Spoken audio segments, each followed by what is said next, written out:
Bienvenidos a este nuevo vídeo sobre nutrición, sobre alimentación, en el que vamos a hablar de dudas frecuentes que se producen sobre este tema.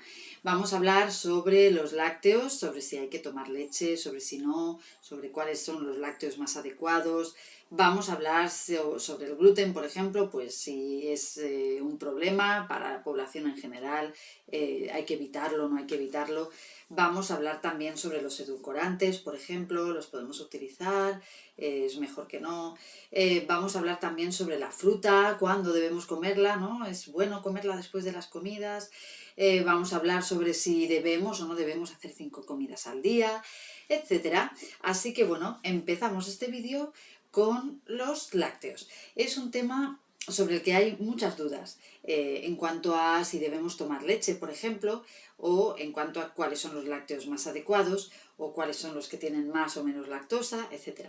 Vamos a empezar por la leche. Es conveniente que tomemos leche, es un alimento rico en calcio y bueno, parece que pueda ser recomendable, pero muchas personas tienen dudas sobre si realmente debemos consumir leche o no, si es adecuado o no, una vez somos adultos. Evidentemente, mientras somos bebés lactantes y niños pequeños, pues bueno, la leche obviamente pues forma parte importante de nuestra alimentación. Pero ¿qué pasa una vez que somos adultos? ¿La necesitamos? ¿Realmente es interesante tomar leche? La respuesta a esta pregunta es simplemente que la leche, cuando somos adultos, es un alimento totalmente prescindible, es decir, que podemos prescindir de él porque no nos aporta nada que no nos aporten otros alimentos, de manera que no supone un alimento que nos vaya a resultar imprescindible, importante en nuestra alimentación, y aunque aporte calcio y aporta proteínas, pero ese calcio y esas proteínas lo podemos obtener también de otros alimentos, como por ejemplo los frutos secos, las semillas, las verduras de hoja verde, que también tienen mucho calcio, y además el calcio vegetal se absorbe muy bien, así que en ese sentido la leche no es un alimento importante, imprescindible en la dieta de una persona adulta.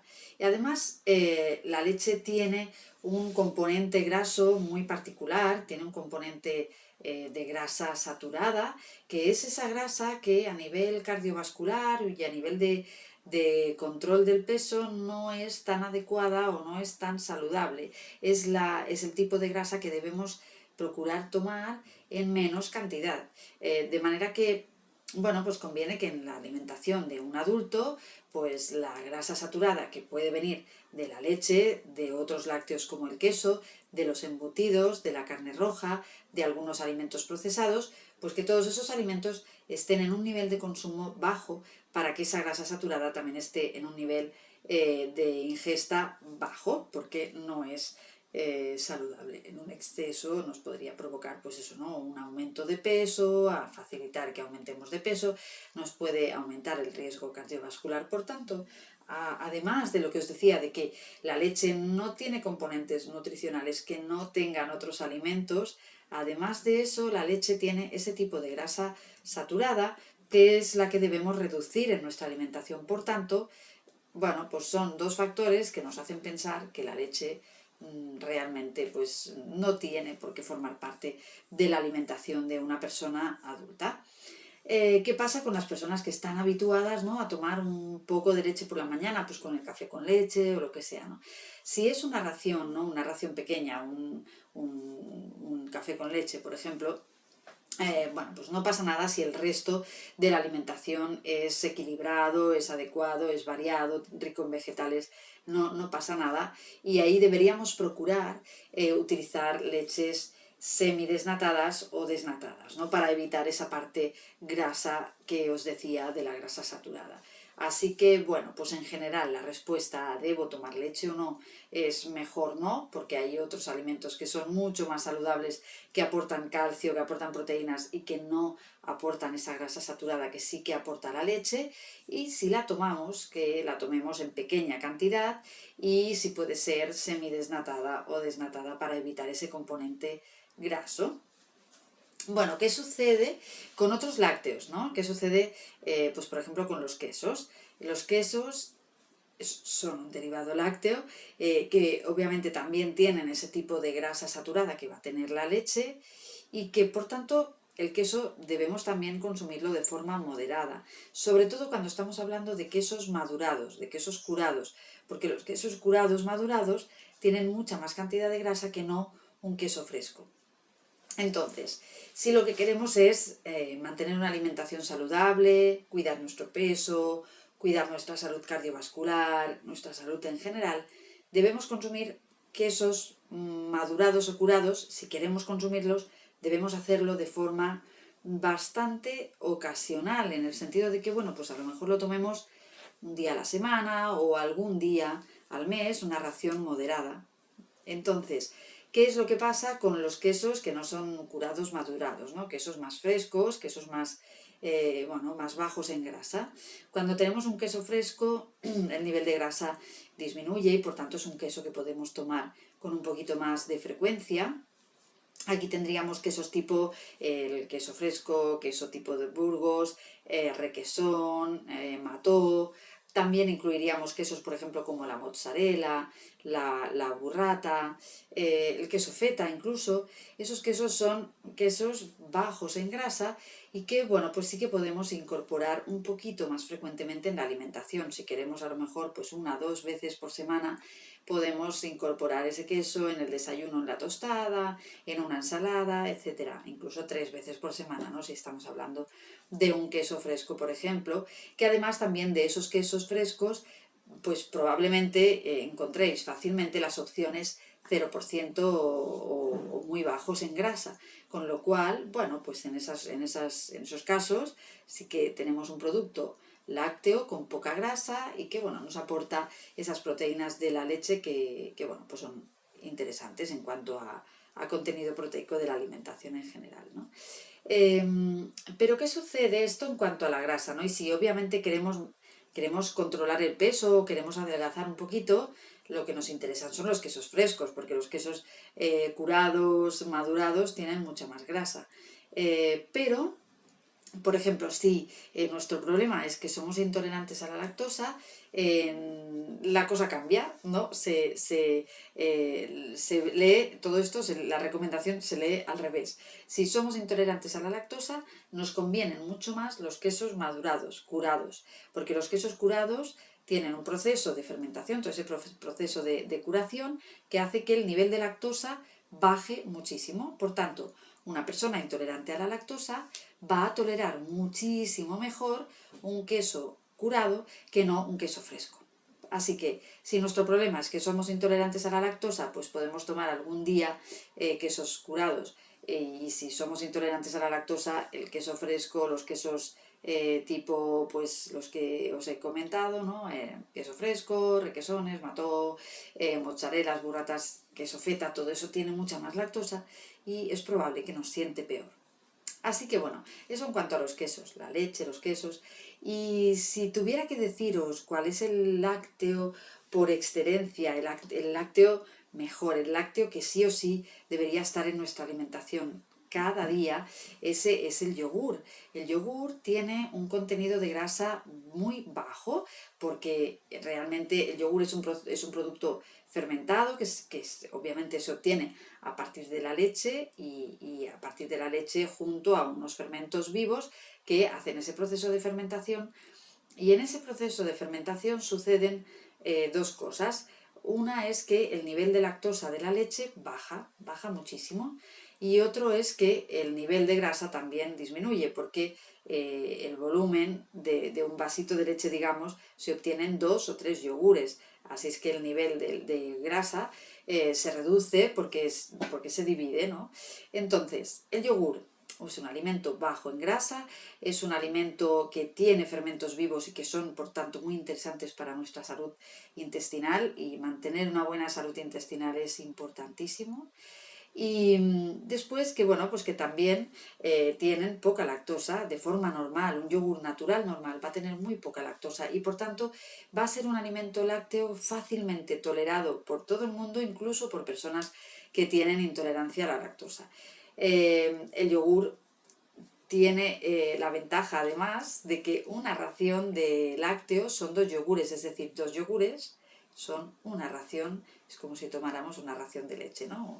Un vaso de leche. Por tanto, durante el día podemos tomar 1 o 2 yogures en diferentes momentos del día, podemos tomarlo por la mañana con el desayuno, podemos tomarlo en la merienda, podemos tomarlo por la noche ya como postre y finalización, ¿no? del día y de lo que comemos.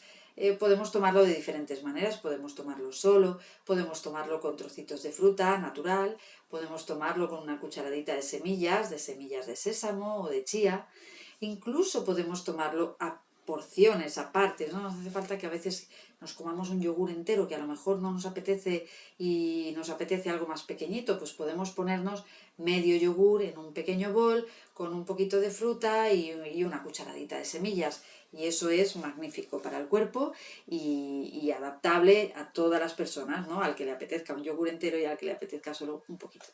Así que bueno, eso sobre los lácteos es muy importante, porque los lácteos no deben de desaparecer de la alimentación de una persona adulta. La leche sí que puede desaparecer porque realmente no nos aporta ningún beneficio nutricional que no estemos obteniendo de otros alimentos, y los quesos los podemos mantener algún día a la semana, predominando los quesos frescos con menos grasa más que los quesos curados. Así que bueno, eso sería un poco el resumen. En cuanto a otros derivados lácteos, postres lácteos tipo cuajadas, natillas, arroz con leche, todo eso está muy bueno, pero bueno, podemos tomarlo de forma ocasional, así que eso puede suponer pues un postre especial de un día de fin de semana, pero de forma ocasional, no de forma habitual, puesto que normalmente pues son productos que o tienen demasiados azúcares o los solemos consumir con demasiado azúcar añadido, etcétera, ¿no? Así que bueno, espero que os haya quedado más o menos claro el tema de los lácteos, si es que había dudas, y que os haya ayudado. Vamos a al siguiente tema. El siguiente tema, la fruta. La fruta, ¿debo tomarla después de las comidas o después de las comidas es mala? He oído que es mejor separarla de las comidas, no tomarla como postre. Bueno, esto es una duda muy habitual, y la verdad es que la respuesta es que la fruta es buena en cualquier momento del día, sin problema ninguno. Así que bueno, la fruta la podéis tomar en cualquier momento del día, después de las comidas, entre horas, en el desayuno, en la merienda, cuando queráis.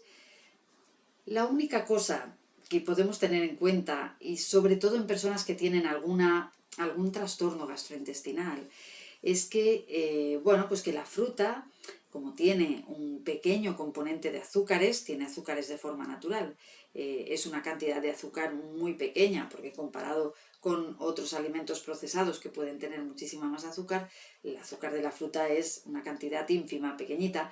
Sin embargo, hay personas que toleran mal algunos de los azúcares de la fruta, y por tanto sí que pueden sentir que si toman fruta después de las comidas tienen mucha sensación de hinchazón abdominal, mucha sensación de pesadez, de gases, de flatulencia.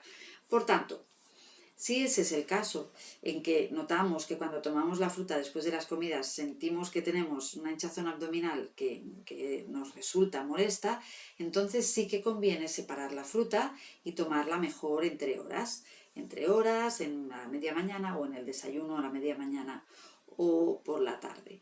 Pero solo en ese caso. En cualquier otro caso en que la persona pues no tiene ningún tipo de problema, puede tomar la fruta siempre que quiera, incluso como postre por la noche.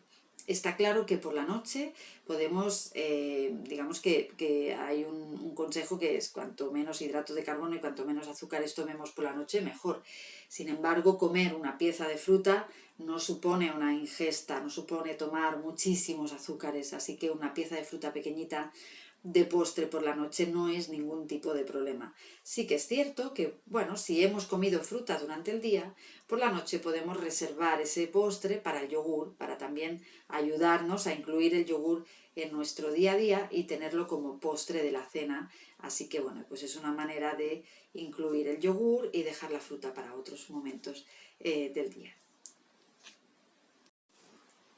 Y hablando de azúcares, de dulce, aquí entra otra duda frecuente, que es el tema de los edulcorantes. Cuando hablamos de disminuir azúcares añadidos, ¿no? Porque, bueno, pues eso ya sabemos que nos interesa cuanto menos azúcares mejor en la alimentación, pero ¿cómo hacemos, no? Es decir, bueno, pues sí, me pongo menos azúcar, pero lo que solemos hacer es ponernos edulcorantes, puesto que, bueno, pues estamos acostumbrados a un sabor dulce de un café o de un yogur o de lo que sea.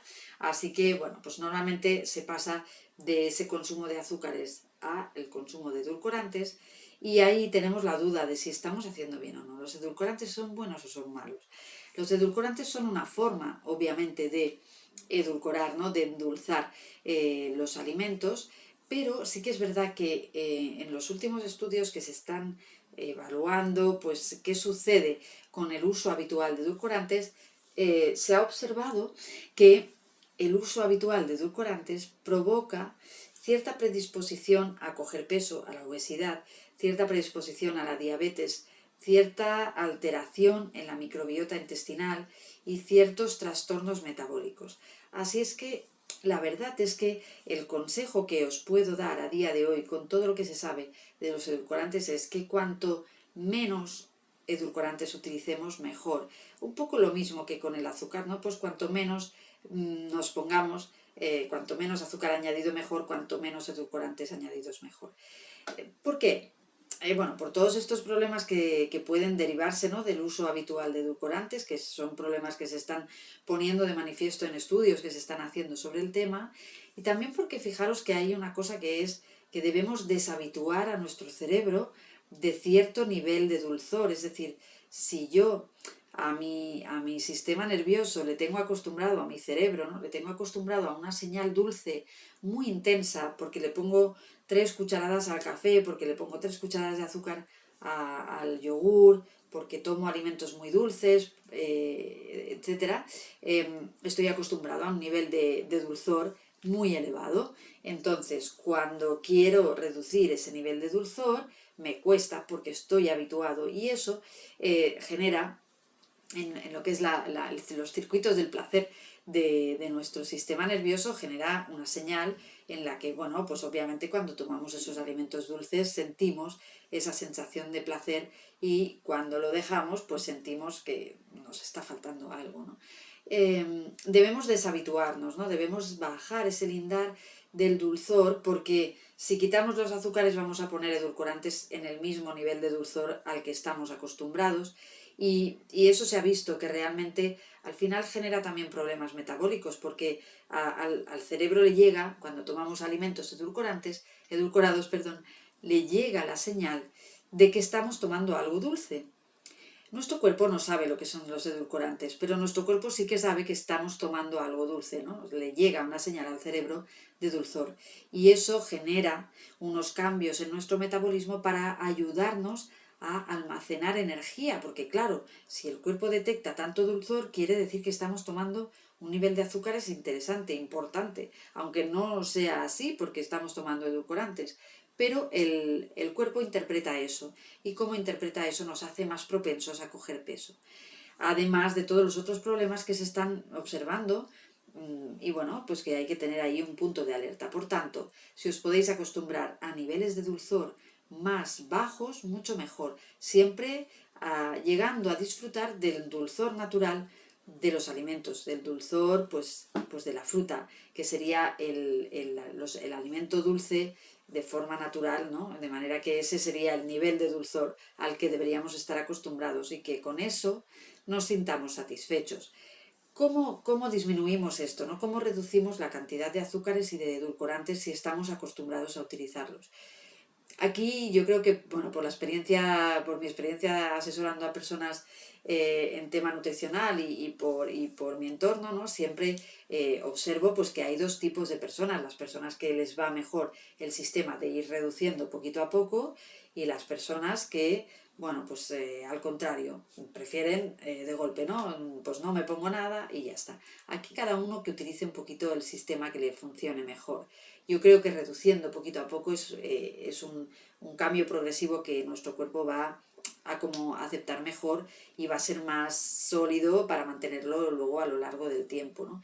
Y notaréis este efecto interesante que es que el cuerpo se acostumbra.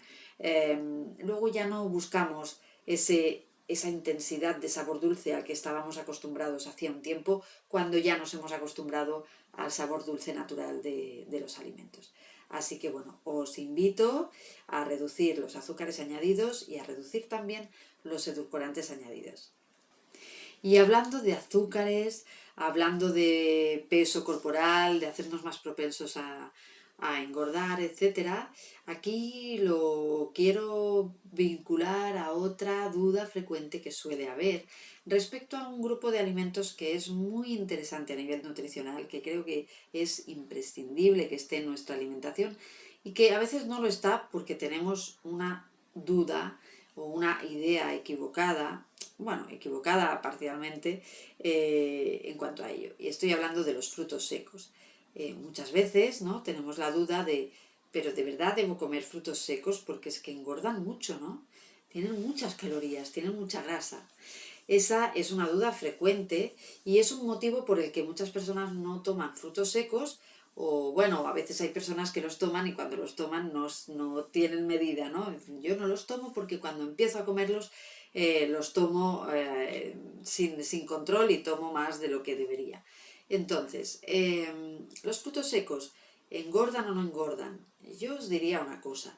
En realidad todos los alimentos pueden engordar, ¿no? Todos tienen capacidad de nutrirnos, pero realmente las calorías y la grasa que tienen los frutos secos no son unas calorías o unas grasas que el cuerpo fácilmente vaya a utilizar para almacenar y para engordar. Así que en ese sentido debemos estar tranquilos. ¿Por qué sucede esto? Porque las grasas que tienen los frutos secos son grasas de un tipo que se llaman grasas, pues, o predominan, ¿no?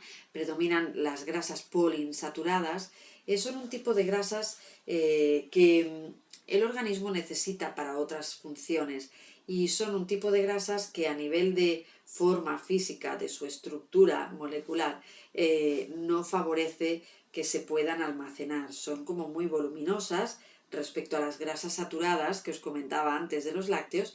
Las grasas saturadas, por ejemplo, son muy lineales, son muy finitas, digamos, ¿no? Son muy fáciles para el cuerpo, son muy fáciles de almacenar porque las puede empaquetar en pequeños paquetitos muy fácilmente y eso lo va guardando en nuestras células adiposas del abdomen sobre todo, ¿no?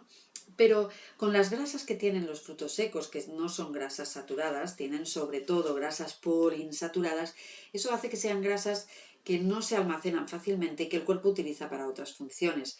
Y las grasas poliinsaturadas más importantes que tienen los frutos secos son las grasas omega 3 que nos ayudan mucho a la salud visual, a toda nuestra parte cognitiva, al sistema nervioso, reduce pues también el riesgo de enfermedades cardiovasculares. Los omega 3 también disminuyen la inflamación en enfermedades crónicas, así que bueno, pues la grasa que tienen los frutos secos es una grasa muy importante y no es una grasa que fácilmente se vaya a almacenar. Así que, concepto claro y duda que tiene que quedar clarísima, vamos. Las calorías que tienen los frutos secos no engordan igual que las calorías que tendría, por ejemplo, una pieza de bollería. Si nos estamos comiendo las mismas calorías, pero las como en forma de frutos secos o las como en forma de una pieza de bollería, estas grasas de la pieza de bollería junto a los azúcares que tiene obviamente nos van a engordar muchísimo más que no las grasas que tienen los frutos secos porque son grasas que el cuerpo necesita para otras cosas. Así que tengamos esto en cuenta, incorporemos cada día, si es posible, un puñadito de frutos secos al día, o sea, un puñado. Esta es la medida ideal porque es verdad que la recomendación está alrededor de 30-40 gramos diarios, pero al final es mucho más práctico pues pensar en el puñadito y además cada uno con su mano, ¿no? Cada uno con el tamaño que nos corresponde por nuestro tamaño corporal. Así que ese puñadito, interesante tomarlo, lo podemos tomar tal cual, en una media mañana, en una media tarde, o lo podemos tomar puesto en una ensalada o con el yogur, etcétera. Miles de cosas. Incluso si hacéis un salteado de verduras podéis poner trocitos de frutos secos que queda pues excepcional porque le da un toque de sabor y de textura. Así que bueno, pues ese puñadito de frutos secos os lo recomiendo 100% cada día, porque el beneficio nutricional que vais a tener es espectacular. No solo porque tenga grasas súper saludables, sino porque además también vamos a obtener una cantidad de nutrientes impresionante, de minerales como el magnesio, el potasio, etcétera, el calcio, también vitaminas, también proteínas, fibras súper saludables para la microbiota intestinal, así que prácticamente lo tienen todo. No dejéis de tomar frutos secos, intentad que sea esa ración moderada de un puñadito, porque lógicamente pues todo en exceso es probable que sí que nos pueda engordar, porque al final al cuerpo, si le damos un exceso de energía, intenta transformarlo y bueno, al final lo guarda, ¿no? Pero si no lo tomamos en exceso, realmente la grasa de los frutos secos es muy, muy buena para la salud y la necesitamos para la salud cardiovascular, del sistema nervioso, visual, cognitivo, etcétera. Así que no dejéis de tomarlos.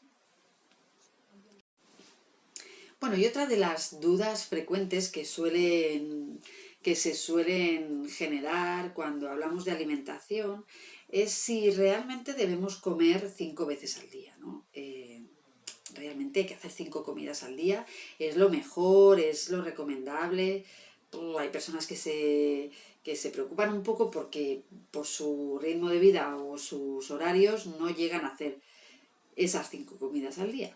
Pero bueno, aquí la respuesta es: sí es recomendable hacer 5 comidas al día porque nos ayuda a obtener todo lo que el cuerpo necesita nutricionalmente. Nos ayuda a que durante el día nos haya dado tiempo, nos haya dado la oportunidad de poder comer en esas 5 comidas al día todo lo que el organismo necesita. Claro, pensad que necesitamos pues bueno, pues unas 3 raciones de fruta, unas 2 raciones de verduras, alguna ración de proteína repartida durante el día, raciones de frutos secos, un poquito de semillas, ¿no? Necesitamos muchos alimentos. Entonces, el yogur que os comentaba antes, ¿no? Pues de esta manera, con 5 comidas al día nos ayuda a repartir todo eso que tenemos que comer para que nutricionalmente estemos óptimamente saludables, ¿no? Pero algo interesante también es que no es imprescindible, o sea, no, si no llegamos a hacer 5 comidas al día no pasa nada, siempre y cuando intentemos que en las comidas que hagamos, si hacemos 3 o hacemos 4, procuremos comer todos esos alimentos saludables que nos convienen, de manera que si hago 3 comidas al día, pero las hago muy variadas, muy equilibradas, muy saludables, no es ningún tipo de problema.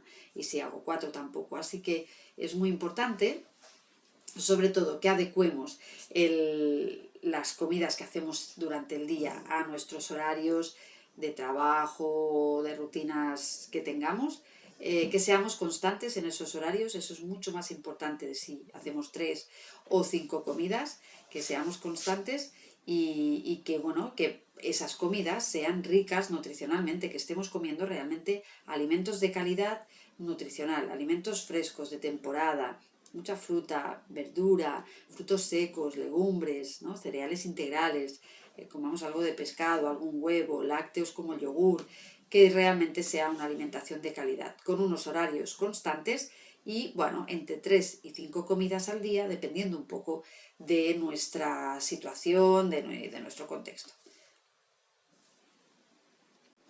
Bien, y la última cuestión que quería comentaros en este vídeo de hoy va relacionado con el gluten, porque hay muchísimas dudas sobre el gluten, sobre si es bueno, si es malo, si hay que eliminarlo, ¿no? Y realmente creo que es un tema del que conviene aclarar cosas.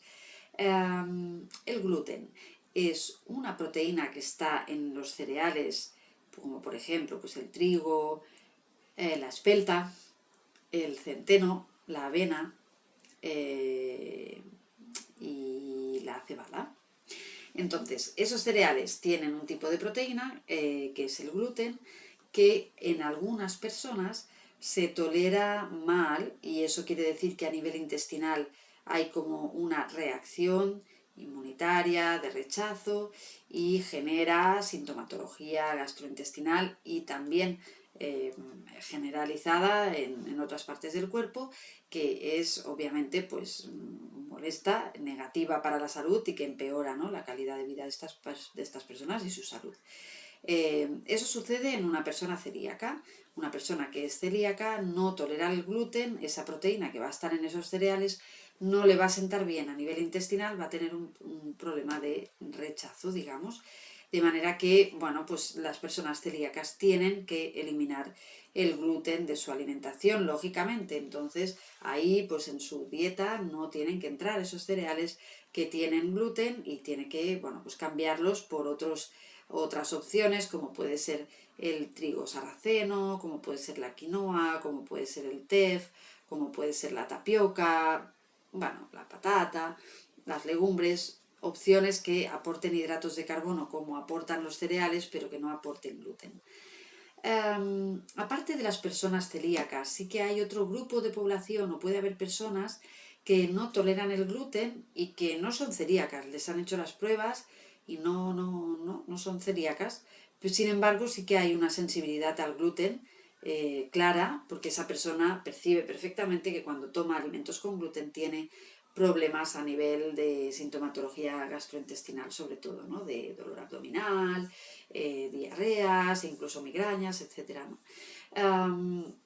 Esto sucede en algunas personas y se ha identificado este problema de salud como una sensibilización al gluten no celíaca, es decir, personas que son sensibles al gluten pero no son celíacas. Estas personas, hay que hacer un buen diagnóstico, ¿no? Hay que, obviamente, pues tenerlo claro que realmente hay esa relación directa entre tomar gluten y sintomatología negativa.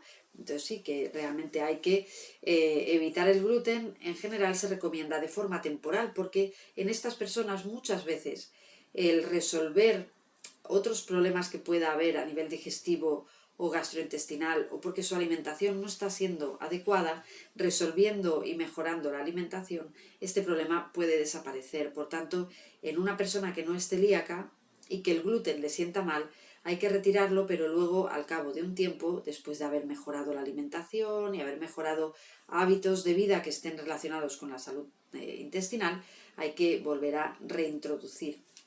Muy importante, tenemos que tener en cuenta que la población en general, cuando estamos llevando una alimentación que no es del todo saludable, estamos tomando más gluten del que pues realmente nuestro cuerpo debería estar recibiendo.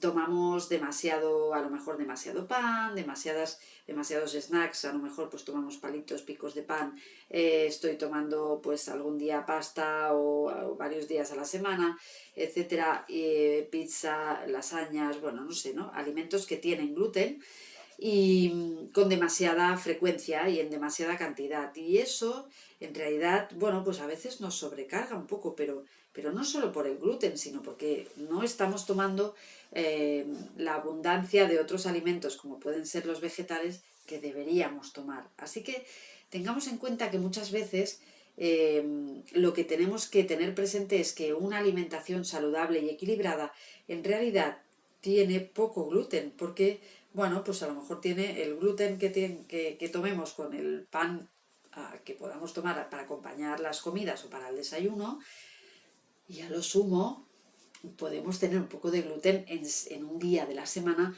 pues si estamos tomando algo de pasta o un plato que tenga gluten, ¿no? Pero si nuestra alimentación está basada o predominan los vegetales, los alimentos frescos de temporada, y los cereales los tomamos en una cantidad moderada, porque en realidad no necesitamos tomar mucha cantidad de cereales porque no gastamos mucha energía. El cereal tiene mucho hidrato de carbono, nos viene muy bien porque nos da mucha energía, pero en realidad nuestras vidas son poco